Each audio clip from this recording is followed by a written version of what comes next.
What's up, everyone? Welcome to the Aubrey podcast with a little bit of a departure from our previous guests talking about shamanic breathing and psychedelic journeys in the jungle. But nonetheless, I'm super stoked to get into this because happy to be here. This is a topic that we could all explore and all should explore. So welcome, Tucker Max. Thank you. Thank you for having me. Glad you could come.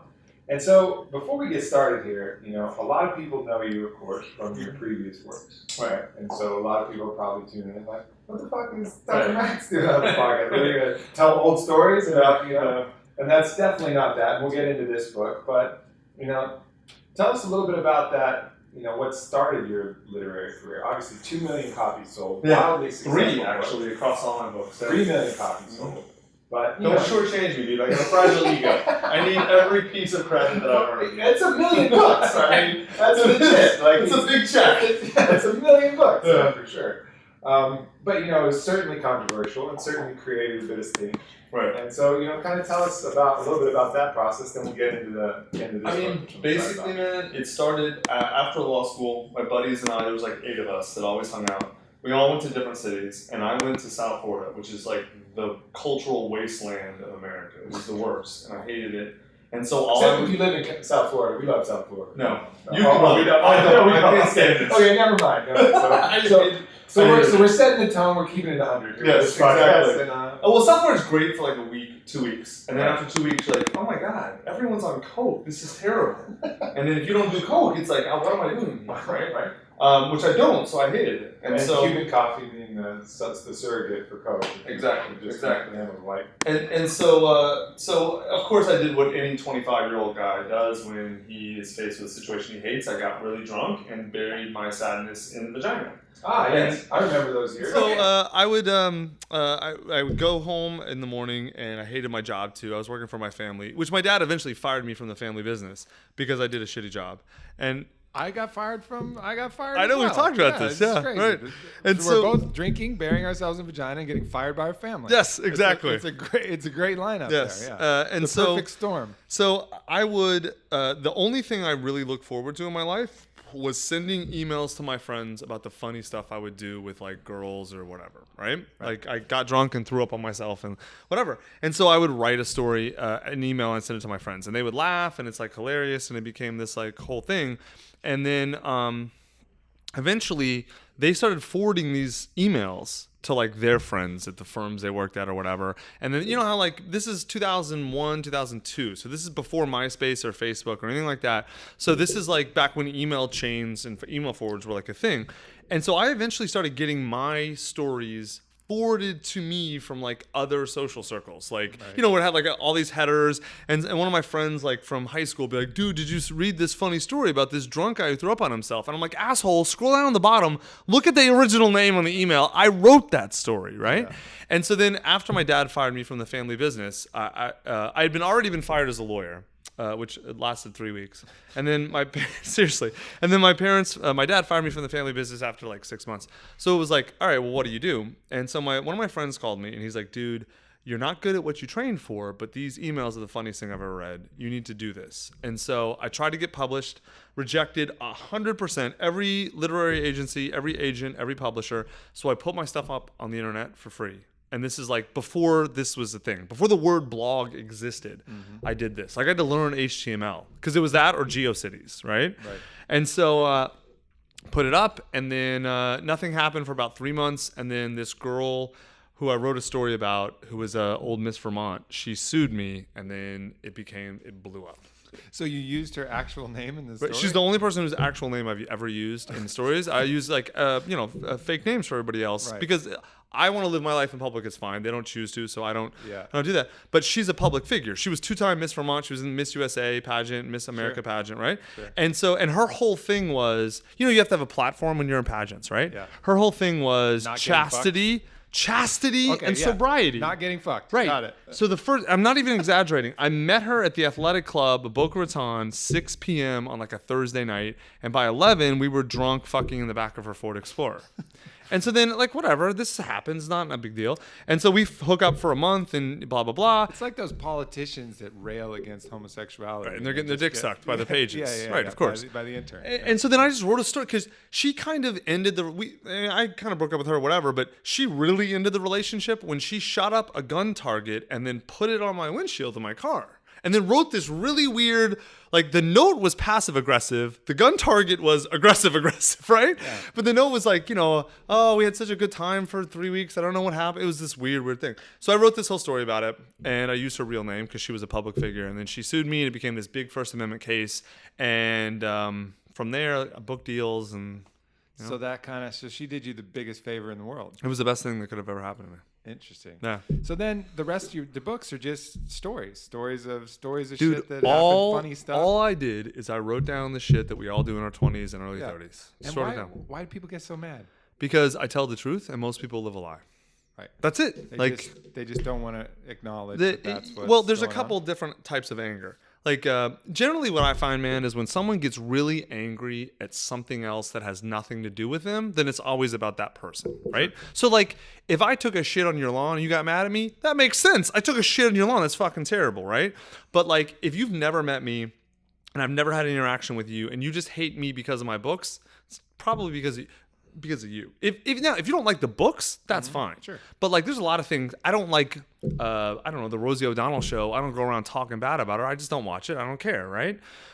So most of the people who hate me, I found break into two big camps. You either have guys who are like jealous and angry that like this guy it does things that I wish I could do, or that whatever. They see something in me that makes them angry. Like, oh, he reminds me of the athletes that beat me up in high school or something, right? Even though that's not who I am, that's just whatever. I'm some projection.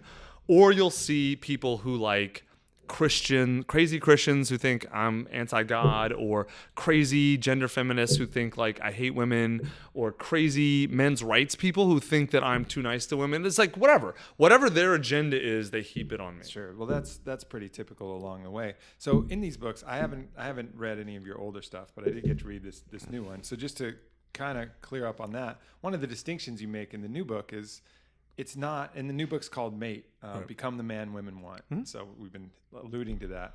But, you know, in it, you differentiate dramatically between the other pickup artist type of books, even books like Neil Strauss's The Game, which had some, you know, good parts. It was a good story. Some manipulative psychology in there and stuff like that. So in your books and in what you're, you know, in your previous life, I mean, are you doing some of these things that you're railing against in here? I don't. So that's the thing. Like, yes and no. So this book is essentially, if you're a guy and you're not doing as well with women as you want, the book's for you. Sure. Whether it kind of doesn't matter what your goals are. If you want to just sleep with a bunch of women and not have deep relationships with them, that's cool. Like, we tell you exactly how to do that, where to find those women, etc. If you want to go find a girlfriend or a wife, that's awesome too. We tell you exactly how to do that, because pretty much 80% of what you need to do is the same.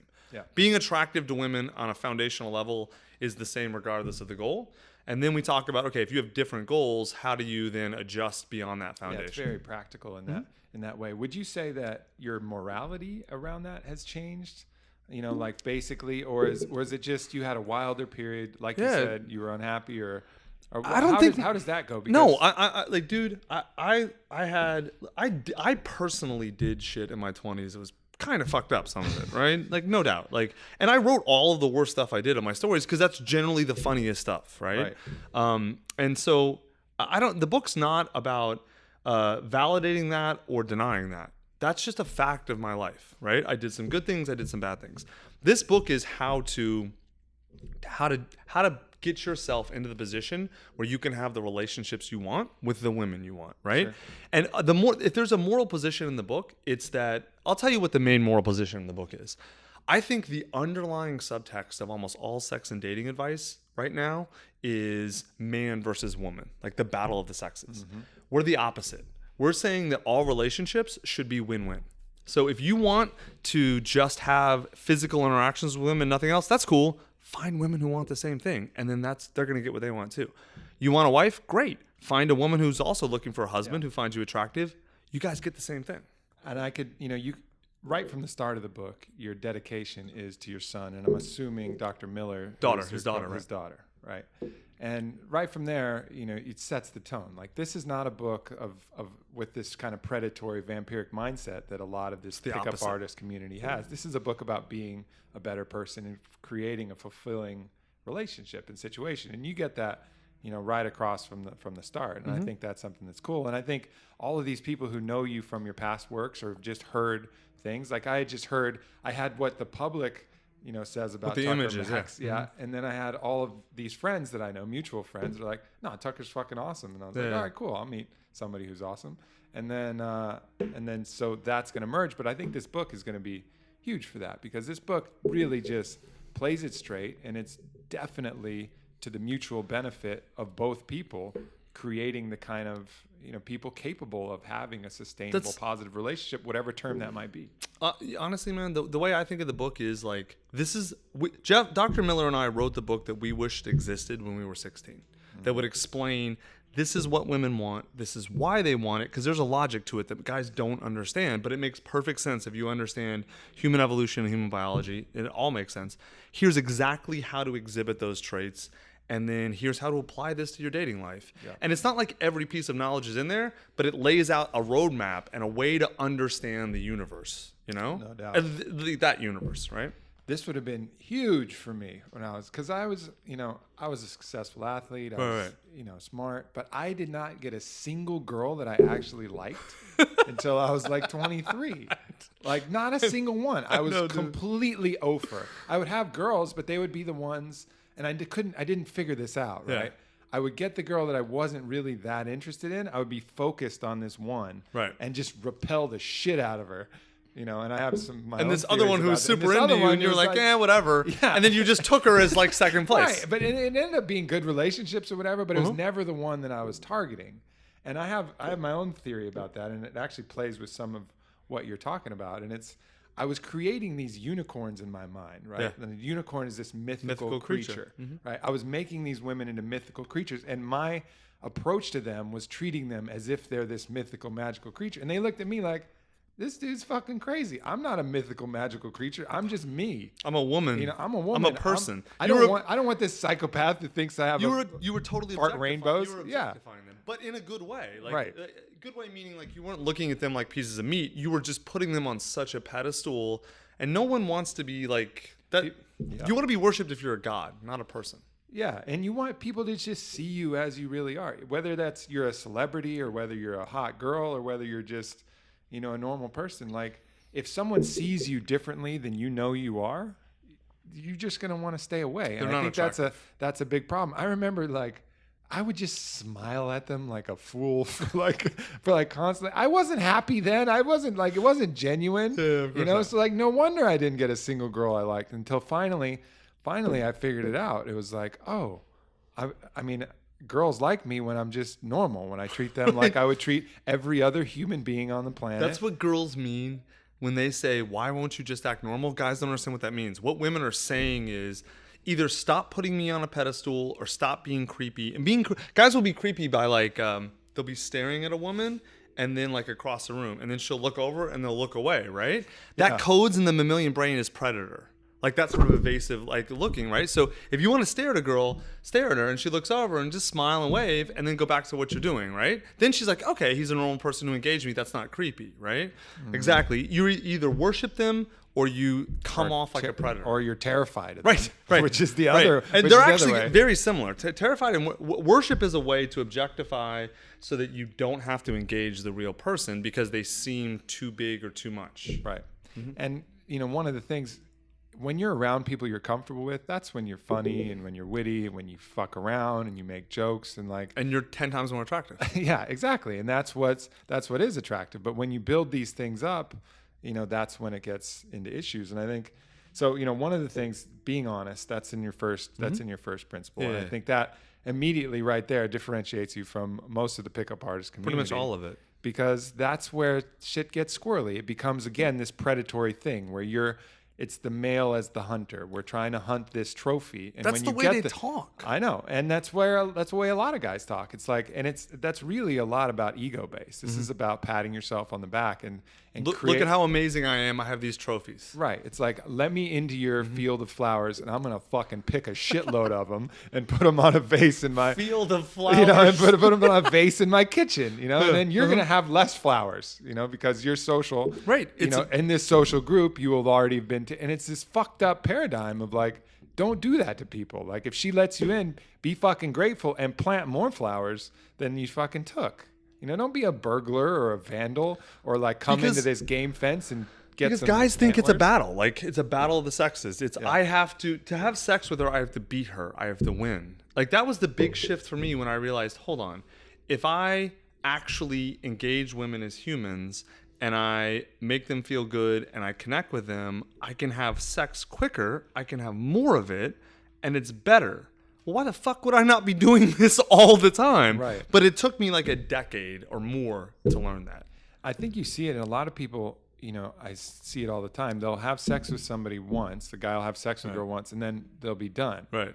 Like, what's the point of that? Like, I've never understood that. Like, you have sex with, I mean, maybe it's terrible and the connection's bad. And you were thinking it was cool. You tried it and it didn't work. Got it. But it's not like, oh yeah, I already did that. Like, what are you talking about? Right. It's going to be better subsequently every time after you do it the first time. I'm embarrassed because that's kind of, I think, how I was like 19 to about 24. I was very much like that. Yeah. And not consciously. I wasn't like, oh, I fucked her, I never want to see her again. It was more like, it was an unconscious psychology, but it was exactly what you're talking about. It was bad. It's like the challenge of it becomes the thing, and then it's right, which is like, it's not even bad. It's not like I was morally bad. It's just like, what are you doing? Why are you wasting your energy and your time? Like, what are you accomplishing by this? And it's mainly just it's, I think you said, it's a very ego-based, it's a very it's an expression of deep insecurity and deep anguish about women and relationships with women. And one of the next principles right there is play to win-win. And in that situation, it's not a win-win. As soon as she gives you, the privilege to, or the, just the mutual experience to have sex with her, you got to make sure that it's a mutual win. Like, whatever that has a cost. Her emotions are going to get involved. You're literally putting some part of your body into her emotional body. I don't get all weird with the chakras, but it's a different fucking thing, right?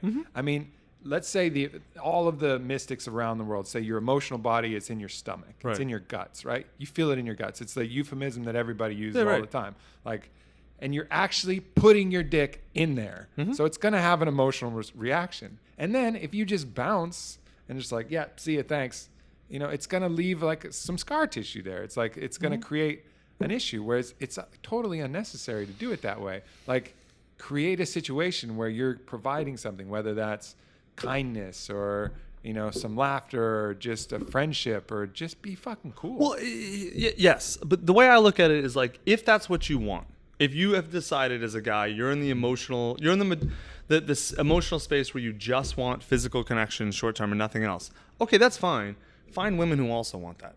Right? Like, if that's what a woman wants and that's what you want, then you've created a win-win interaction there. There are women who just want that, right? I mean, the reasons why, okay, whatever. But like, I feel like two consenting adults who know what they're getting into and get into it, that's fine. The problem comes when what you're talking about, when the woman wants, let's say, something more than just a physical interaction, not necessarily marriage, whatever, but she wants something else. And you represent that you're going to bring something else, but then you don't. Yeah. That's the disconnect. Yeah. That, like, I think a lot of guys hear guys all the time. They'll tell girls they love them. Like right, I love you.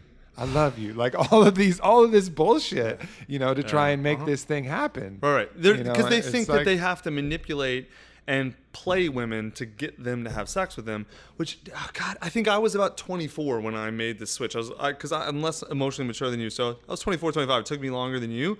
When I figured out, hold on, if I'm honest with women about who I am and what I want, not only am I going to save so much effort, but I'm going to get what I want quicker with women who also want what I want. I was putting in a third of the effort and getting twice or three times the result. It was, my whole fucking world shifted when I understood that I didn't have to lie and cheat and steal to get laid, that in fact the opposite strategy worked. And then from there it was like all uphill, or downhill, I mean. Yeah. So one of the next, after you transition from some of those principles, some of the next core parts are about improving yourself. And I think one of the the first thing is Yeah. like we start with where you are on it, essentially. Like get your shit together physically. Get your shit together. And one of the ones that you talk about is building self-confidence. And for me, I've thought about this quite a bit. And in mating, I think confidence is, even though it's always ranked as important in the statistics, it's still underrated into how important that is. And I think it has like an Women underrate how much they care about it. Yeah, I think it has an evolutionary, A huge one. basis too. Of course it Because does. imagine you're running around and you don't know somebody's skill set. You don't know what they're capable of. You don't know whether they'll be able to provide, hunt, fight, whatever.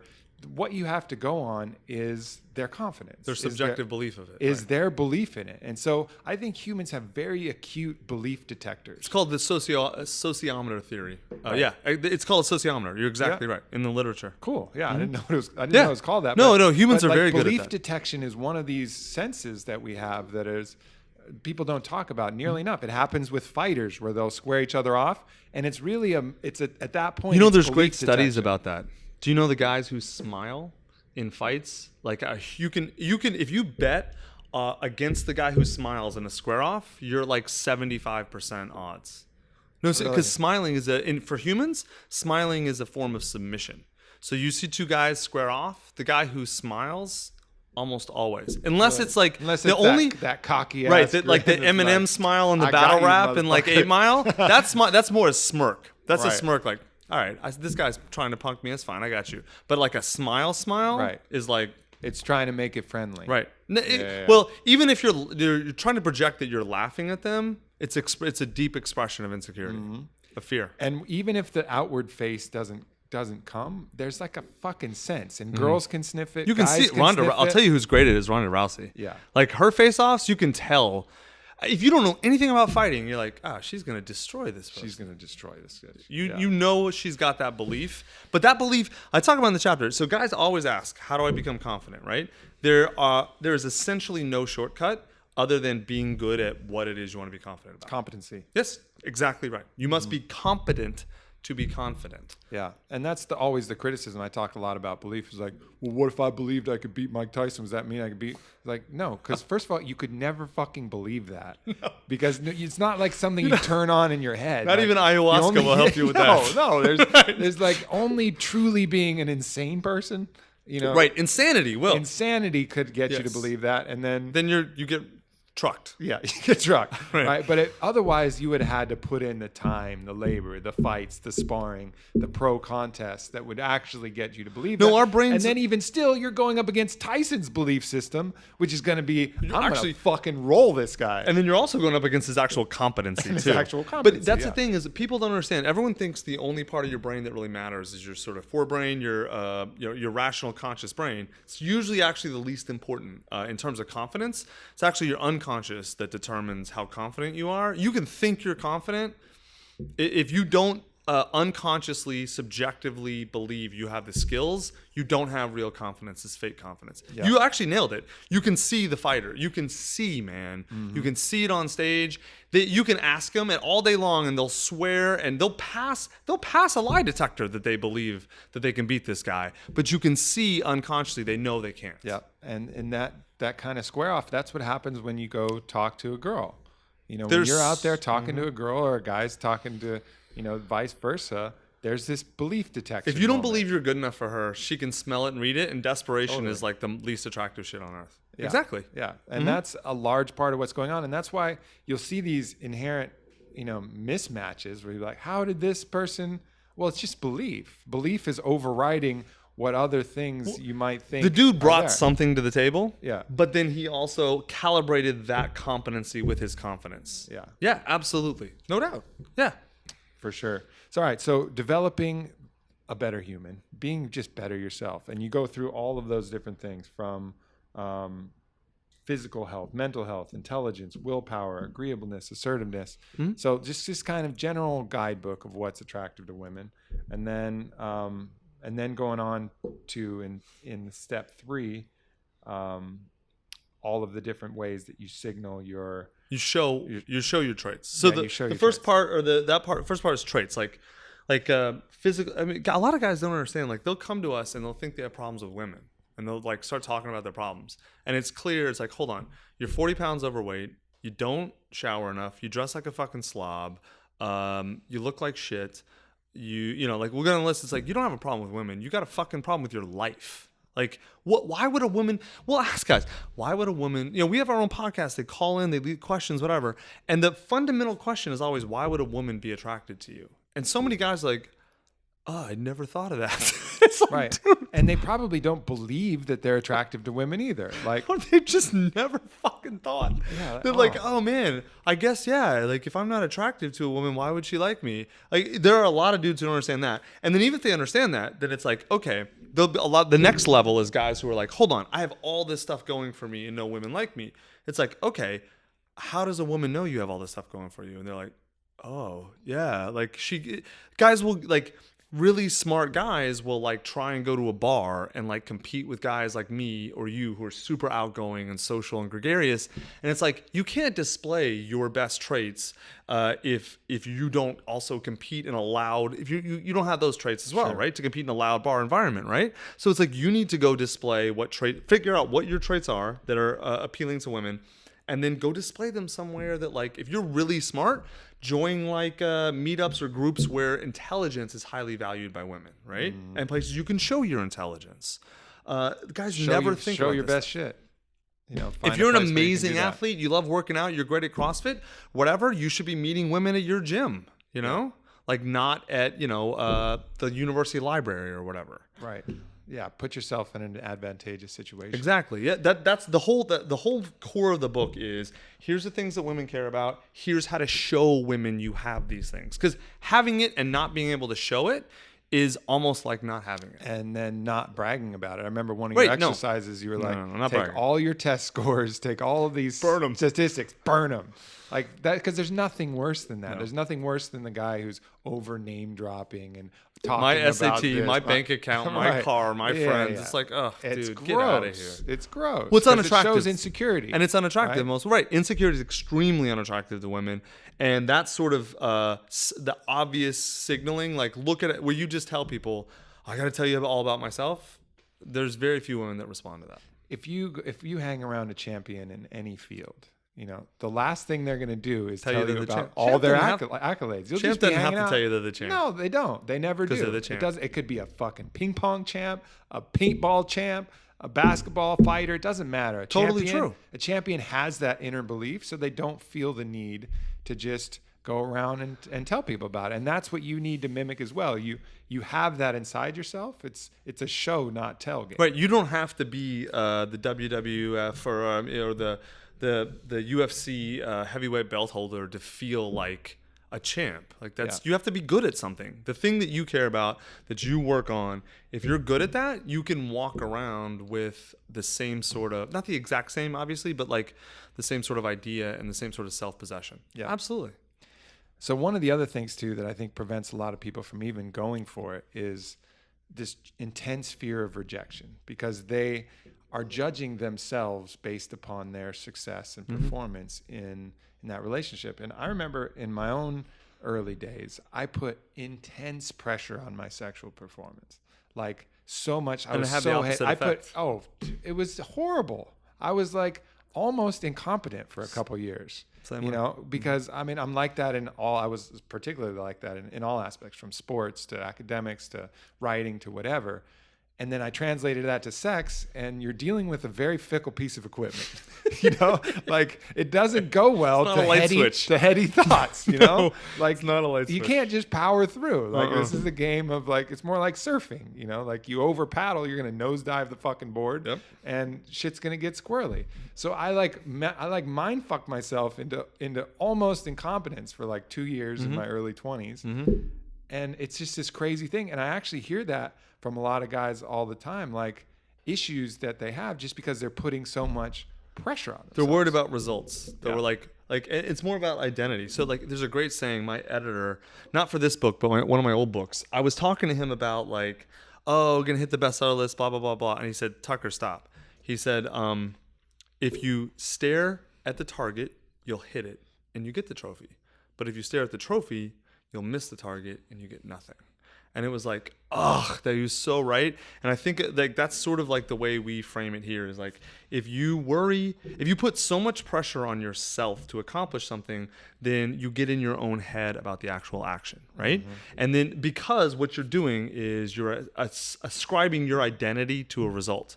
But if instead your identity is very small and you think, I am this person who does these things, and then this is an action I'm trying that I can succeed or fail at, and I'm going to try and succeed, but if I fail, it's no big deal. Right. It doesn't hurt your identity. It doesn't hurt your image of yourself. Then it's like you're totally free to do anything and be anything. Yeah, 100%. And it's such a funny thing because, I guess people feel comfortable talking to me, and I have a lot of different employees, friends, different people. And people in just the prime, like I was, the prime of testosterone, the prime. Where it's hard not to have an erection. Yeah, right. When you're 23 or 19, yeah. It gets to the point where you don't want to have sex just because of the pressure, because the pain that you feel from your own inadequacy in your own mind far outweighs the pleasure of the sexual performance. And actually during the sex, all you're thinking about is how you're performing, and then I hope it goes well. So it becomes this almost miserable experience that you still push yourself to do, because if you don't push yourself to do it, then you start thinking other terrible thoughts about yourself. Oh, I haven't had sex with a girl for 3 months. I'm a failure. Yeah, it's this vicious cycle. It's tying identity to result instead of keeping your identity small. And I wish I was able to just completely psychologically fix that, but I couldn't. What I had to do is I eventually found some good partners. I had one. Well, what happened to me is I had one partner who totally fucked my head. Right. She had the way to use that manipulation. She found that insecurity and hammered it and just hammered it. Yeah. She was like, "Oh, look at this soft spot," and just bam, bam, bam, over and over again would hit me in that spot. Eventually found some better girls and had my own. You probably improved as a person too. I improved as a person, but I had to take it to the extreme where it was like these massive, I don't want to get too into detail, but I had these massive, sexual explosions of beating my chest like King Kong, rah, until finally I had enough oh, okay, well, I guess I can do this. And then I just settled down. So now I'm 34 and I look back and it's like looking at a different human. Because now if something happened, so what? All right, it was a weird night. I don't know. Shit happened. Whatever. We have a series on our podcast called Helping Joe with this dude, Joe Antonucci, who's our producer. We kind of walk him through all his problems, and it's hilarious. And one time he had real ED problem with a girl, and he's 25 or something and he was devastated. He didn't want to talk about it in the podcast. No, you got to talk about it. And so I was it was me and 2 other guys, and we're oh, Joe, this happens to everybody. He's what do you mean? I'm it's probably happened to me. I can't even count the number of times I half-mast or have problems with it. And he's are you fucking serious? Yeah. And the other guy's oh yeah, it happened to me 3 weeks ago. Every guy thinks he's the only guy who's inadequate. Every fucking guy has some problem with this at some point in their life. Sure. Without exception. Yeah. If you're the exception, you're a liar. It's like jacking off. It's either you admit it or you're a liar. Right. Same thing with there ED. may be some phenoms in the porn world, those guys, they're on performance enhancing drugs too. No doubt. But I think what it really comes down to is just knowing who you are and not using these external things to calibrate your own self-worth and your self-love. And it's just as simple as I am. They are things you do, not who you are. Right. And then you can really enjoy it. When I give advice, I'm just enjoy the whole thing from start to finish. Enjoy that moment of excitement before it happens. Sex is great. And enjoy what it looks like, what it smells like the experience itself. Who cares how it ends? If you connect, and you make a great point of that in your book too. It's so much more about the connection. If the connection is strong. When did you learn that? Where the best sex involved heavy emotional components as just physical stuff. It took me, I don't know how long. I had to get past massive performance anxiety. Yeah. Until I really started to get that, where it was I had my threesomes and kind of multiple sex partner things, and that was also a really kind of eye-opening thing too, is because. That's every guy's fantasy, and it's pretty fucking cool. I'll for a while, say that the first for a while, few, and then it gets fucking But tedious. then what you realize you're missing is it becomes mechanical. Yes, absolutely. And as soon as you're done pounding your chest about it, that's what's so cool about it, is look at me. Yeah. But as soon as that's not a big deal anymore, and it becomes you lose out on the connection, unless it's some crazy dynamic where everybody's kind of weirdly connected which together, is like a very unusual which is thing. super rare. Usually it's very mechanical. This thing, then Right. this thing, then move this position, and Right. and it's just kind of like running a stage performance. It is. or something No, like seriously, that. it is. It's like it's almost like a form of consumerism, sort Yeah, of. and then like so an empty thing. Exactly, yeah. And I think until I went down that path and realized that like the times I enjoy the most it's that mind meld. It's where the whole world goes away and you're just in total fucking mind meld with this Because other then you person. get right the emotional connection. It's not just something else that also enhances and mixes with the physical connection. And it took me, I think I was about 28 before I really understood that, and that only the beginning. I didn't really get that, I think, until my mid-30s. And that's why that first sexual encounter is never as good as the other ones, because the first one there's gonna be a bit of It's like trying anxiety. out for a sports team. You're just trying to make the team. right. Right. You can't Right. loosen up and play. Right. Yeah. So that's, it takes until you get, unless you're really comfortable with somebody, and then even still, there's going to be a lot of that pressure, which might be exciting and it might work out, especially Right. the more comfortable you get. But generally, it's pushing that a little bit, at least to the 3, 4, 5, 6, and then you got to kind of see. Well, of course, some people right off the bat, like, Right. this dance. No, there are this definitely is some not the right amazing dance. physical This is not the right connections. dancing. Right. There's some that are terrible and some that are amazing physically. Like I've had women that I connected with physically where I was just like, what the fuck? This is incredible. Right. And then like it was awful because it was like nothing else worked in our life. Like we didn't like it was, and that was actually a little bit depressing. And then there's women like I really connected with, sort of I thought, and then physically there was no it just didn't work, right? But most of the great relationships, all the great relationships I've had in my life over any period of time, even if we didn't start out great physically or not amazing, we almost always got to a really great physical place, because it's really just about, assuming there's no sort of issues, physical issues, it's just about getting each other's rhythm, learning how they move, adapting to them, they adapt to you. It's almost like getting in synchronicity or something, like Sure. a synchronized swimmer. I don't know, like Sure. whatever a better metaphor would be.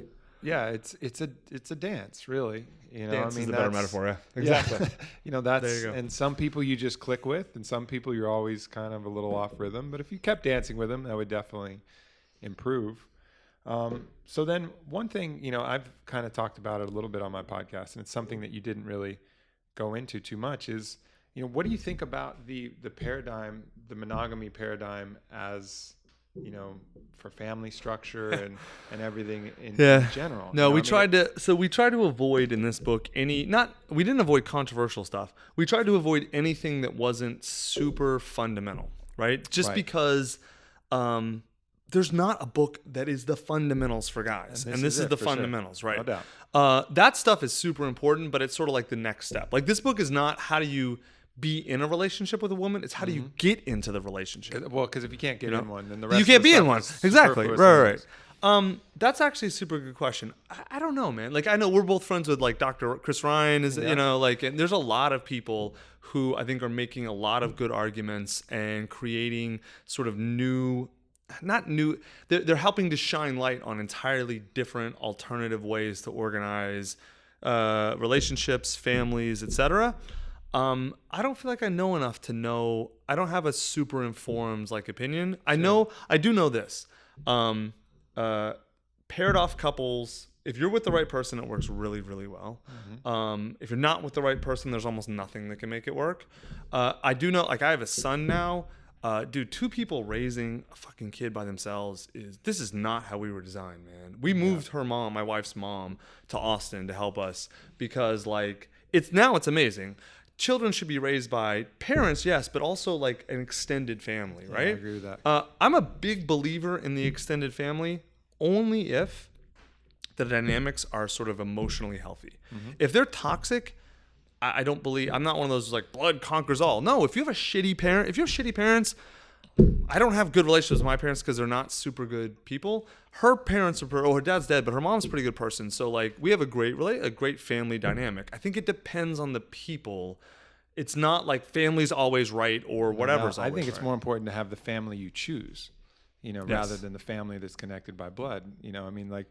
Choose the family that you want to raise your kid. Yes. And then it may coincide with your blood. If it does, And if it does, that's super. awesome. And it makes it easy. That's awesome. Makes it easy. If not, okay, it's a little If not, harder. then you have these other people who you trust, and Right. love more, and know that they're going to instill that wisdom and that right model upon The your only kids. thing I wonder about the polyamory stuff, I feel like there's a lot of people that use that as an excuse to hide emotional issues. Like most of those, not most, but a huge number of those people who are into that I've seen, it usually ends up imploding. I'm not sure that that's an issue with polyamory or that sort of lifestyle itself. I think it's more of an issue of the people that are Like into some it. kind of selection bias. Right, exactly. It's sort of like, I feel like weed, marijuana is perfectly fine as a substance for humans to ingest, but people can use it and become derelict losers, or they can use it the right way. Sure. I think that those sorts of lifestyles are probably the exact same thing.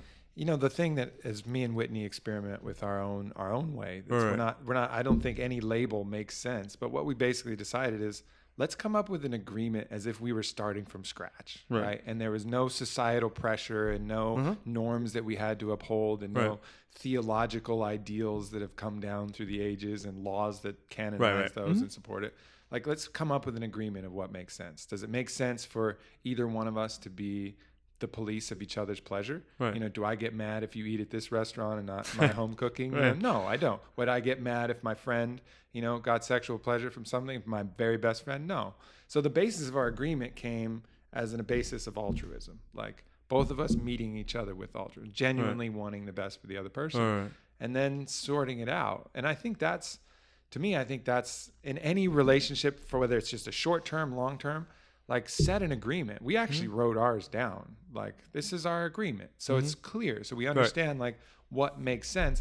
It doesn't mean it's easy. Right. Like, that shit's super hard. It's All- super dude, hard all relationships on are. both sides. It'll challenge so many aspects. And I'll tell my buddies some of these stories about both ways, and they'll have, some of them have to walk out of the room because they couldn't imagine. Well, because they're projecting their own issues. Yeah, they couldn't onto it. imagine like Yeah, how yeah. to deal with it. But if you come up with something that you feel in your heart you can really stand by, then you can be honest. And that, to me, is like where so many of these things fail, is you're carrying a certain level of dishonesty with your mate. Yeah. Almost always, whether it's dishonesty, oh yeah, I don't find that other person attractive, I'm not fantasizing about this other person. But then you are. But then you tell your friends the real deal, Yeah. or the girl tells her girlfriends the real deal. Mm-hmm. So that, I think, getting to at least the point where you're honest with your partner, that's fucking huge. And then you make whatever rules you want. Dude, I would say that's fantastic. I would say there's even a level before that you're kind of assuming, I think, because you're like this, but not everyone is. You need to be honest with yourself first, Yeah, before good you point. can be honest with anyone else. And I think very few people are genuinely honest with themselves about what they really want, who they really are, things they're afraid of. For me, like, what I wanted, all that stuff is easy for me.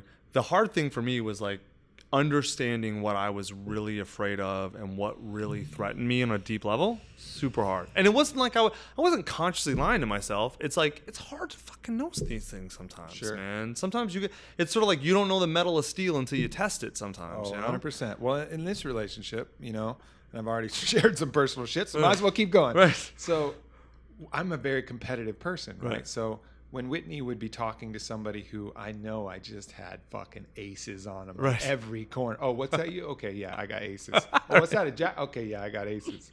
When she was talking to somebody who had me aces, royal flush, and I'm holding like Right. one pair in that particular category, it's like, fuck. Yeah. That was hard. It was hard to acknowledge that she's attracted to someone who's clearly better than me in at least one major category of manhood.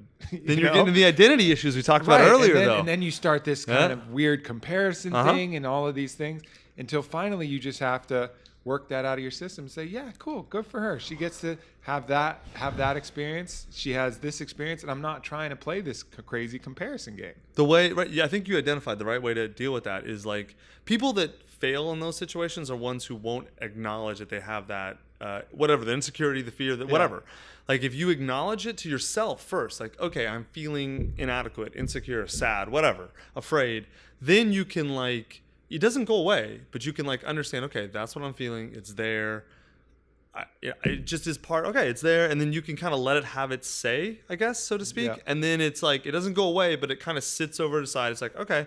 and then you can kind of move on from it once you know it. The problem is you don't recognize it to yourself. People don't acknowledge it as their own shit. They project it onto them. Like, Exactly. I can't believe you're doing this. Right. Blah blah blah. They push it all outward instead of saying like, wow, I'm insecure Yeah. and I'm jealous as fuck. Yep. And when I think about you having sex with this person, I want to vomit. Yes. Like that. Like Yes. so. Get to the real part first, and then you start to deal with that. And then I remember I had to, when I was thinking about her sleeping Right. with this individual.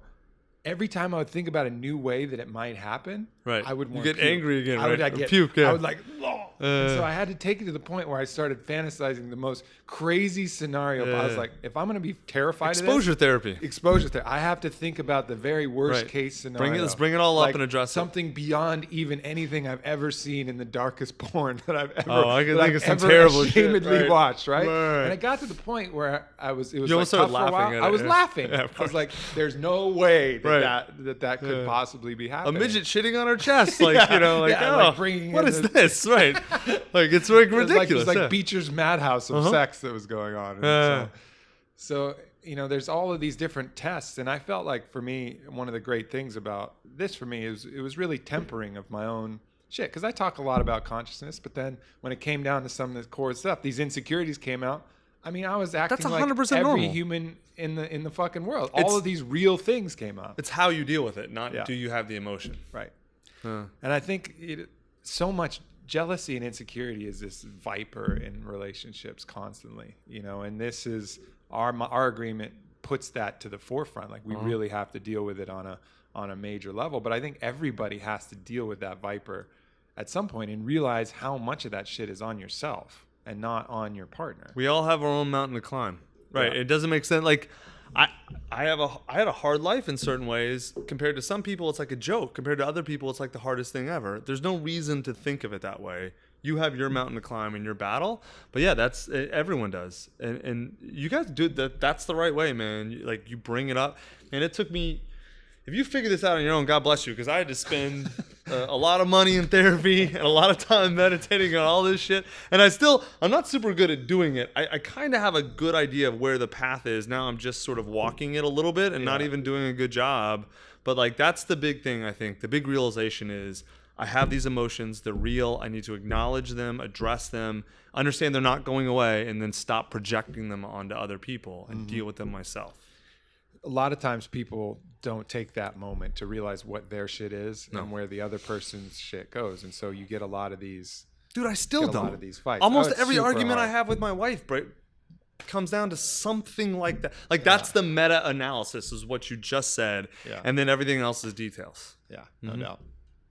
Well, this book for anybody, you know, not only is it talked about the things you said, it also gets really practical. Just setting your goal, like knowing what you want. The whole secret of the secret is not a fucking secret. It's just if you actually think about what you want, you will make the micro decisions to help you get there. That's an amazing quote. The secret of the secret is not a secret. Yeah, it's not. It's like, how do you expect to get what you want if you don't really know what it is you want? You won't make the decisions. You won't make the course corrections. It's like, I'm going to win this race. Where's the finish line? I don't fucking know. Right. How are you going to win the race? How are you going to fucking paddle and go through? You don't know. Dude, I hate books that are all sort of high theory and advice with no actual practical application. Like if you read a book and then have to say, well, what do I do next? That book has fucking failed.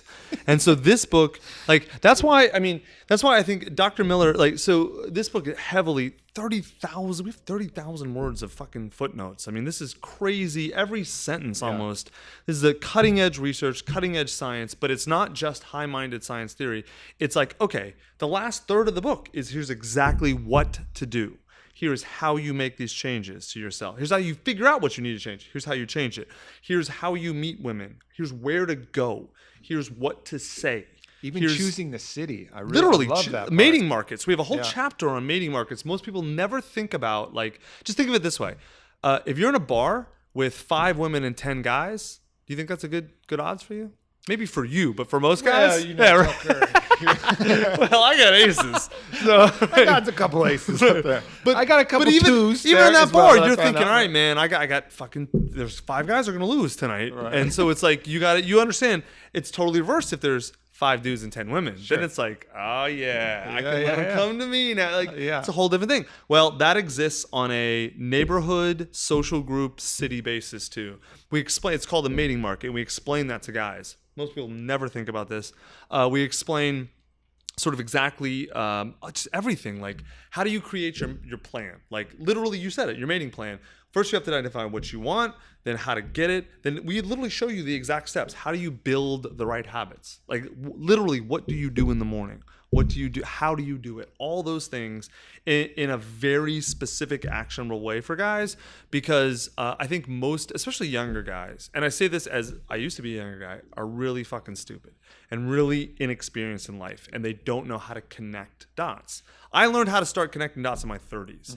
And this book is taking sort of like everything I know now, and we all know, Dr. Miller and all of us know, and showing you exactly how to get there. You still got to walk this path, but this is a map. Instead of showing up with no map and no path and no fucking idea how to get, not even knowing where you want to go or how to get there, this is a map of different locations, and it shows you the paths. Another thing I like too is it's not solely just about mating. There's some other gems in there that I think are really important. Like, you talk about education and about selecting education in there. And that's, I think, a major issue.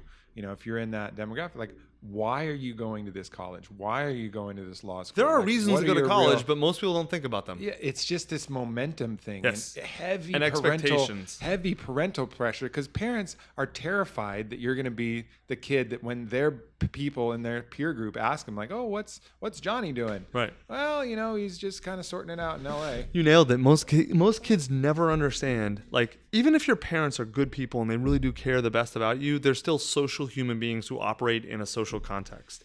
And the reason they care so much about whether you go to college, one big reason is exactly what you said. What am I going to say to my friends? Right. No, seriously. And you think that can't be. It fucking is. It absolutely is. Totally. No, why wouldn't they let you wear a Batman outfit to school? Yeah. Well, what are people going to say? And not every parent is like this, but huge. This is how most people are. What are other people going to say? Yeah. Like, that's And that's why they push you to jobs. Not, and of course, again, not everybody, but that's why they push you to jobs that have very easy explanations.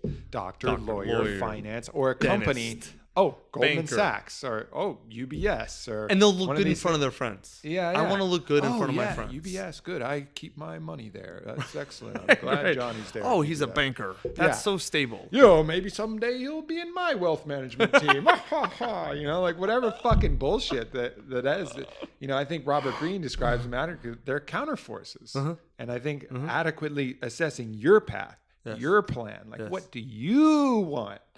Away from all that shit. Like, just like you said, burn the test scores, like burn all the opinions of everybody else, society, parents, whatever. Find what you want first, and then take into account maybe people are seeing things in your blind spot. You know, parents are right a lot of the time, and maybe you have a bias to just rejecting everything that they say, or maybe they're telling you bullshit, but you have to know what you want in order to sort that fully out. rejecting and fully accepting are both wrong paths. Right. Because like people have a lot of wisdom about certain things. So if your dad says, "Hey, listen, don't buy a used car from a guy who has TV commercials on or something," it's like, oh, maybe that's really good advice, right? Right. Because those people tend to be hucksters. But if he's like, "You need to go to college," you should always ask why. Right. Whenever anyone, not just whatever your parents give you advice, okay, why? And then if they can't explain why, then they're a pawn in someone else's game. If they can, then you can decide based on their explanation whether you should listen to them. Yeah. Have your own logical criteria to decide whatever you want. Exactly. Well, man, this is definitely a book that I would have benefited fucking huge from. So Me too. I appreciate Me you too, writing man. it. I wrote the book to fill the gap that was there in my life and every other guy's life. Yeah, and you know, I can definitely. It's fun to read too. You know, obviously your humor still comes through in that, and that's enjoyable. And it's coming from the right place for sure. I mean, from like I said, from that initial dedication where you're dedicating this book to Bishop. Yeah. And I knew that, like, all right, this is for real. Yeah. Like, you're trying to create a positive feedback loop, a true win-win, and we need more of that, man. I know. For sure. I know. Well, cool. So when does it come out? Is it out? September 15th. September. Shit, that's coming right up. I know. It's like 2 weeks. Awesome. Yeah. Well, this podcast will launch like right before then. Excellent. Yeah. Yeah, you can get it at Amazon, any bookstore. It's just a normal book. Just get it wherever you normally buy Yeah. books. And where else can people find you? Social and I'm on Twitter. It's my name, like Tucker Max. I have my old site. My old stories are tuckermax.com. I have a bunch of stuff up for free there. Newer stuff's at tuckermax.me. And you got that podcast too. Mating is Grounds. it with Dr. Miller. Yeah, we talk about, it's just like what you and I just talked about. We focus generally on sort of mating behavior. The funny thing about this, you said, this is not, it is a book about sex, dating, mating, dealing with women, but I would say it's kind of like a self-improvement book in disguise. Yeah. Because most guys don't have problems with women first. They have problems with life. And if you can fix your problems with life, it's pretty easy to fix your problems with women. Competency first. That's the plan. Yep. Hey, let's do one bonus round. From the crowd here. All right, Lando, he's over there. Is this the guy who needs the book you were saying earlier? Well, I didn't say need. I was just saying there's a copy that I'll personally transcribe for Orlando and say nobody else but Orlando gets this book. I don't know why I'm going to do that, but I just want to do it because I love him. Right. That's why. Lando, do you have any questions here for me and Tucker in your own dating and relationship life?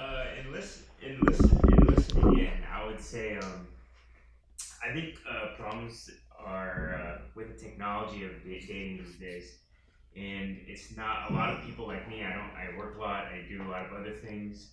I don't go out specifically to meet anybody. It's all majority online dating, and I've been very successful in having meaningless one night stand, maybe 2 night stand things, Right. but it's never something that'll ever turn into anything. Right. So I don't know if that's So is it because you're attracting a certain type of woman? You're looking in a specific place for a woman, or? attracting the one night stand woman? I don't know. Right. But I don't know, does, in your mind, the way people are so quick to judge, especially with Tinder and stuff like that, Right. this swipe left, swipe right, do they take that into the real world, and are they really just swiping left and right and people? Oh yeah, I mean the data on this, the studies on this. There's 50 years of social psych research about this. It's very clear. People evaluate you pretty much instantaneously and mostly unconsciously as soon as they see you. Right?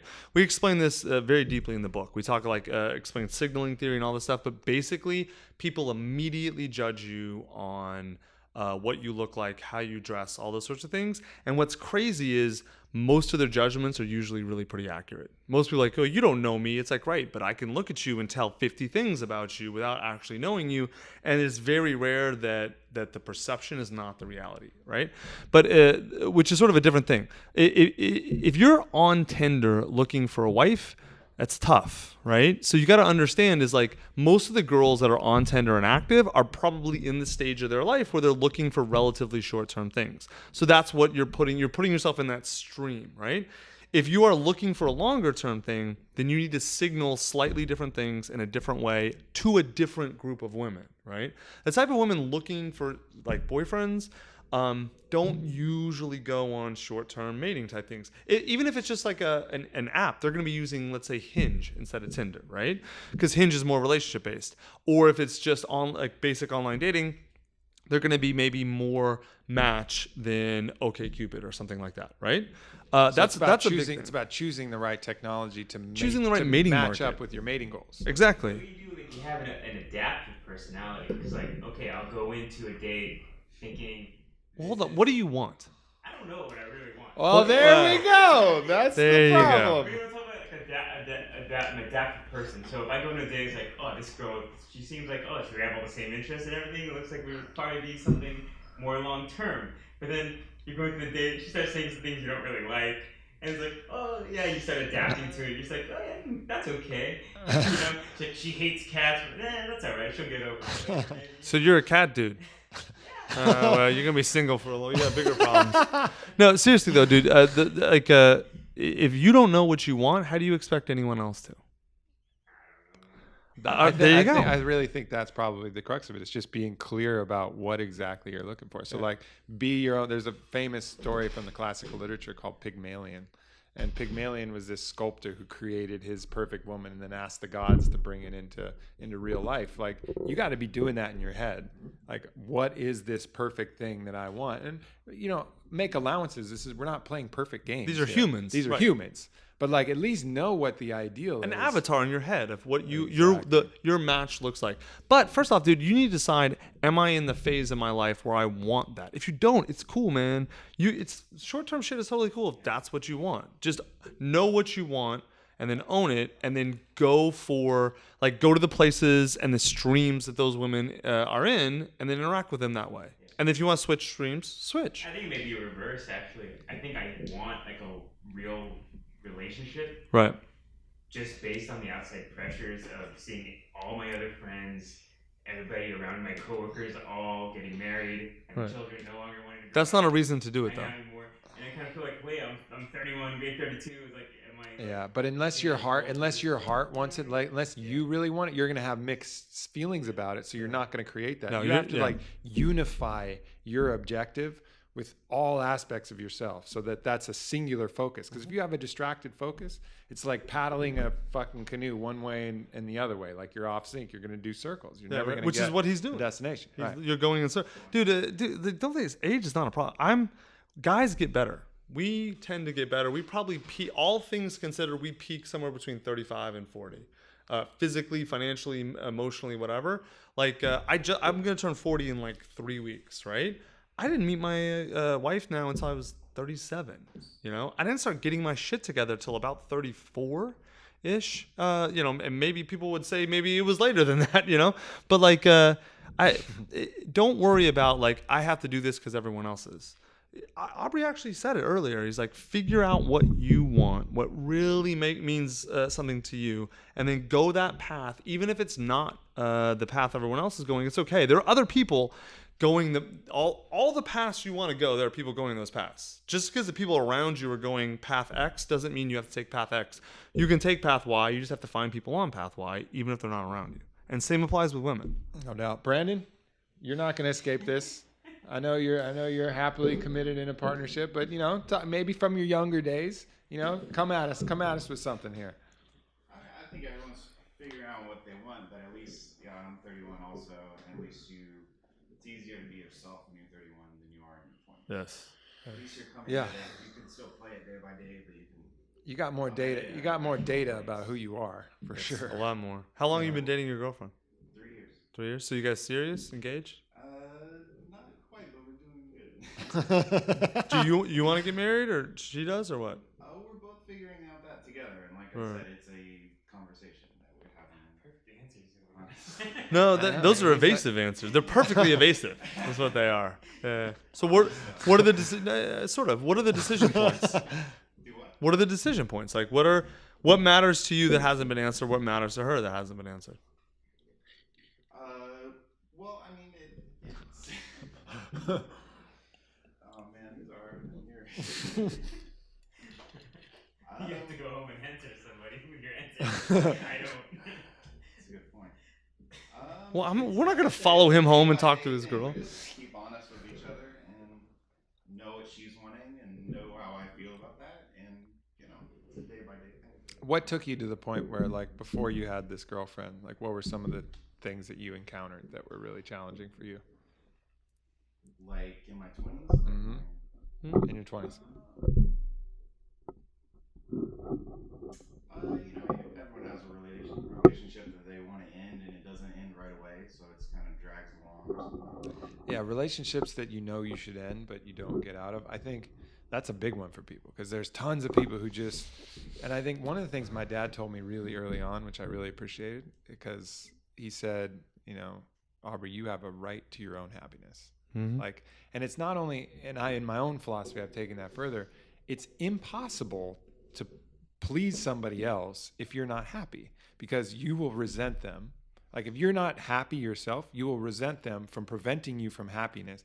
And your resentment is this poison that will eventually spill over. Mm-hmm. And they don't want to be making you unhappy. That's not going to fulfill them. So they're going to be feeling bad about the situation. It's literally impossible to make this relationship healthy if you're not happy. So if you're not happy, you have a right, and not only a right, but you have to end it for your own sake and for their sake, in my opinion. That's actually a better way to phrase it than I normally do. You're 100% right. I don't have anything to add to that. Yeah.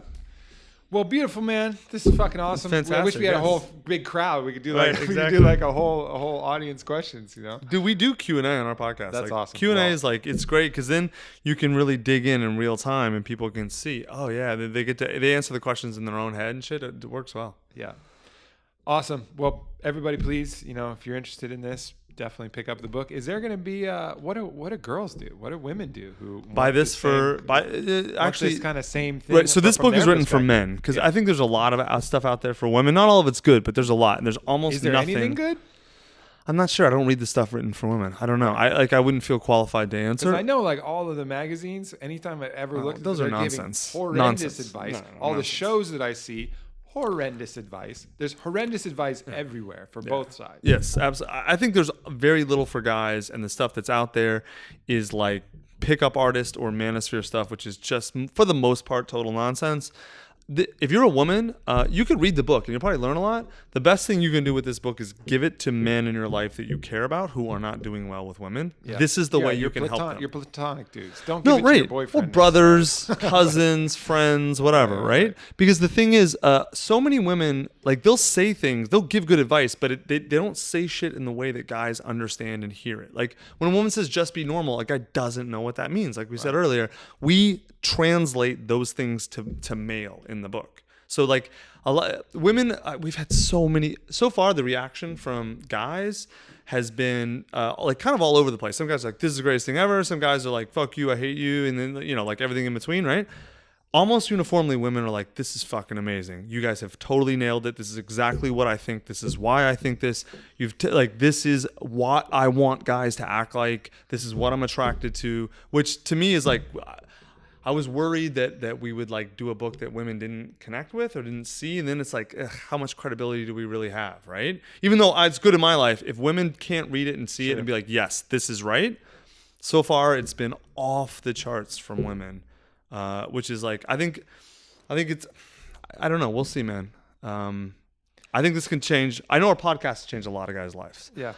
If we did a good job translating into the book, then it will do the same thing. Well, no doubt. I think you did. All right. Cool, brother. Thanks for stopping by. Definitely, we should man. do this again. Thank you, man. There's a ton of shit not about sex that we could talk about because we All do day. that every time we All go day. out to dinner. I know. So, Right. We'll do this Wine and another business time. and all kinds of shit. Yeah. No doubt. Well, thank you very much, Tucker. Everybody, much love. See ya.